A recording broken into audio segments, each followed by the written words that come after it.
For 20 years, the answer was Almaty. But in 2026, that answer might not be so simple anymore. Because while Almaty was perfecting its image, Tashkent was accelerating. One city feels complete, the other feels hungry. And right now, hunger is exciting. I'm Teresa, and today we're asking the real question. Which city is actually defining Central Asia in 2026? Let's start with the benchmark. Almaty doesn't try to impress you. It doesn't need to. You feel it the second you land. Soft mountain air, pine trees framing the skyline, snow resting on peaks like part of the architecture. At 10 a.m., you're holding a perfectly crafted flat white. By noon, you're skiing at 3,000 meters. That's not marketing, that's just normal life here. This is Kazakhstan's cultural and lifestyle capital. Refined parks, European cafés, infrastructure that works. And after recently securing the 2029 Asian Winter Games, stepping in to host after the Trojana project in Saudi Arabia was postponed, the city is doubling down on its expansion at Shimbalak. Almaty feels established, confident, globally integrated, and that kind of consistency is exactly why so many travelers keep coming back. But here's the tension. When a city becomes this polished, does it stop surprising you? Almaty impresses, but does it still shock you? Now look at Tashkent. For years, it was the gateway, the stop before Samarkand. Not anymore. Walk the city today and you feel something different. Not polish, momentum. Wide boulevards glowing under neon, cranes slicing across the skyline, entire districts rising from dust. In Almaty, things evolve. In Tashkent, things appear.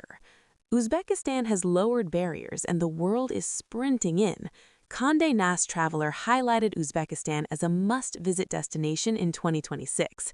And when you stand there at night, you understand why. This isn't cosmetic growth. It's acceleration. The new Tashkent project across the Chirchik River, a 15-minute city being built from scratch. It feels less finished, but significantly more electric. And that energy is hard to ignore. Let's break this down. 1. The vibe. Almaty is vertical, intimate, alpine. Tashkent is monumental, expansive, grand. One whispers confidence, the other announces ambition. 2. Nature. Almaty wins this, period. The mountains are immediate and dramatic. Tashkent is flatter, though massive green projects are reshaping its future. 3. Speed of change. Uzbekistan pulls ahead. Tashkent is redefining itself almost monthly. In Almaty, you settle in. In Tashkent, you look around and think, was this here last year? 4. The wallet. Tashkent remains more affordable. Almaty is entering premium destination territory, and the pricing reflects its status. So which city defines a Central Asia in 2026? If you want stability, a mountain lifestyle, a city that feels globally connected and complete, Almaty is still the king. And being complete isn't weakness, it's maturity, it's leadership. But if you want to feel movement, if you want to sense ambition in the air, if you want to stand inside a city rewriting its own story in real time, the city redefining 2026 might be Tashkent. Almaty feels complete. Tashkent feels hungry. And right now, hunger is exciting. So tell me, what would you choose? The polish or the momentum? Drop it in the comments. I'm reading every one. If this helped you think differently about your next trip, hit like. I'm Teresa, and I'll see you in the next one.